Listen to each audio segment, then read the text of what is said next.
During war, during जिहाद, अगर हम मरते हैं तो हम शहीद होते हैं। और शहीद जो है वो बिना हिसाब किताब के डायरेक्ट जन्नत में जाए।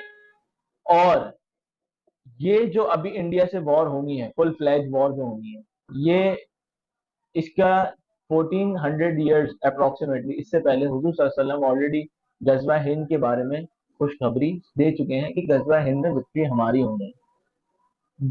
वैसे ही मुस्लिम जब वॉर में जाते हैं तो शहीद होते हैं और उनका दर्जा बहुत ऊपर होता है।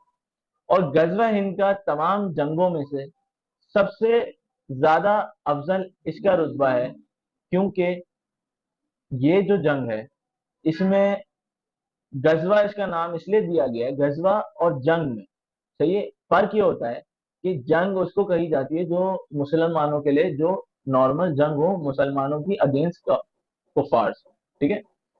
गजवा उसको कहा जाता है जिसमें आप सल्लल्लाहु अलैहि वसल्लम ने फिजिकली प्रेजेंस किया हो उस जंग के अंदर, ठीक है। तो गजवा हिंद ये इसलिए कहा जाता है क्योंकि इसमें गायबाना तौर पे हुजूर सल्लल्लाहु अलैहि वसल्लम खुद इस जंग में शरीक होंगे मुसलमानों के साथ, और हम फतेयाब होंगे, हिंदुस्तान को फतह करें।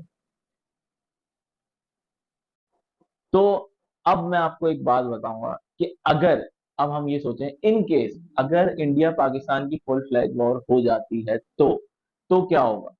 मोस्ट प्रोबेबली देखें, वॉर्स होती हैं वो बॉर्डर्स पे नहीं जीती जाती, आर्मी से नहीं जीती जाती, मिलिट्री एयरफोर्स नेवी से सिर्फ नहीं जीती जाती। जो वॉर्स जीती जाती हैं वो पूरी आबादी से जीती जाती है, सिविलियन, हर कोई अपना पार्ट उसको लेना जरूरी होता है वॉर के अंदर। ऐसे में अगर इंटरनली कोई भी फुल फ्लैज वॉर के दौरान अगर कोई भी बगावत निकल आए तो उस वक्त जो है ना वो कंट्री टूट जाती है, क्योंकि किसी भी कंट्री के लिए ये इम्पॉसिबल होता है कि बॉर्डर और इंटरनल मैटर्स को दोनों एक साथ मैनेज करना बहुत मुश्किल हो जाता है, जिसकी वजह से वो टुकड़े टुकड़े हो जाते हैं। अब अगर इंडिया पाकिस्तान की वॉर हो गई फुल फ्लैग तो कौन जीतेगा, इस पे हम बात करेंगे। तो ये मैंने आपको बता दिया कि पाकिस्तान की पॉपुलेशन नो डाउट 250 मिलियन के करीब करीब है और 1.45 बिलियन इंडिया के अंदर